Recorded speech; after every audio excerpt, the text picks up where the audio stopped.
Uljepšajte svoj svijet. Posjetite svjetljepote.hr. Kliknite na portal svjetljepote.hr. Proteklog je tjedna u Zagrebu održana ekskluzivna modna revija na kojoj su svoje najnovije kolekcije obuće predstavile poznate modne kuće Gucci, Prada, Miu Miu, Christian Dior, Salvatore Ferragamo i Marc Jacobs. Naravno, gdje su luksuzni odjevni predmeti, tu su i nezaobilazna imena showbiz scene, od kojih smo doznali da li Hrvati imaju novaca za trošenje na luksuzne brendove.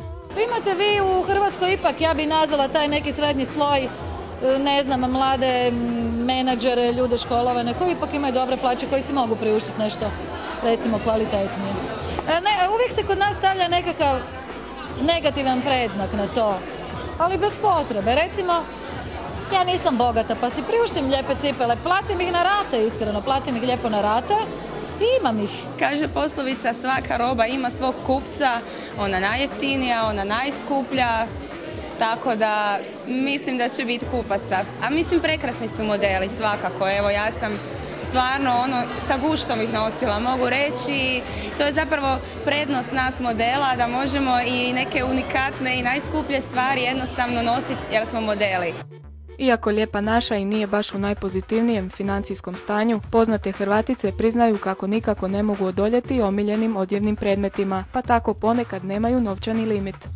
Pa ne znam sad točno u ciframa, ali to je uvijek nekakva torba, jer torbe su nekako najskuplje ili neke cipele. Limit mi je kartica i novčanik, to je dobar limit. Nastoji se kontrolirati, ne uspijeva mi baš 100%, ali evo, još nisam bankrotirala, pa onda u redu. Međutim, muški dio publike ipak je nešto racionalniji.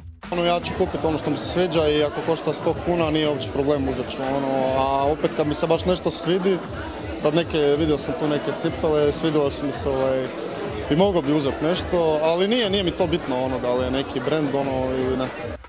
Iako im je prosječna cijena vrtoglavih 500 eura, za spomenutim luksuznim brendovima Zagrepčanke su već odavno poludjele, jer koliko god bio skup neki model, poznate Hrvatice prije će ih kupiti na bezbroj rata nego se odlučiti na lažnjake. Ja volim imati nešto brendirano zbog upravo te kvalitete i dizajna, a ne zato da bi netko drugi mislio da ja to imam i zavidio, to mi je jadno. A što ljudi poručuju s tim? Mislim, ko voli, Bože, nek izvoli, ali ljudi s tim upravo to poručuju. Ne volim ništa što je lažno, baš ništa. Ja mislim da kod puno stvari ni ne znamo da li su kopije ili ne.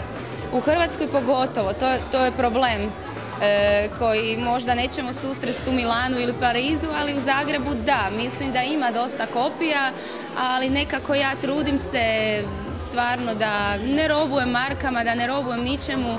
Ako mi se nešto svidi, ne mora biti marka, ne mora biti ne znam šta, lijepo je da je original, ali u biti bitno mi je, nije mi bitan label, etiketa. Iako za skupi odjevni predmet očekujemo da bude garancija kvalitete, nema dvojbe kako ponekad ipak plaćamo isključivo ime i brend. Sudeći po posjećenosti ove revije, čini se kako je Zagrepčankama vrlo važno oboje, ali i da neke naše poznate Hrvatice ipak nije zahvatilo sve prisutno recesijsko doba.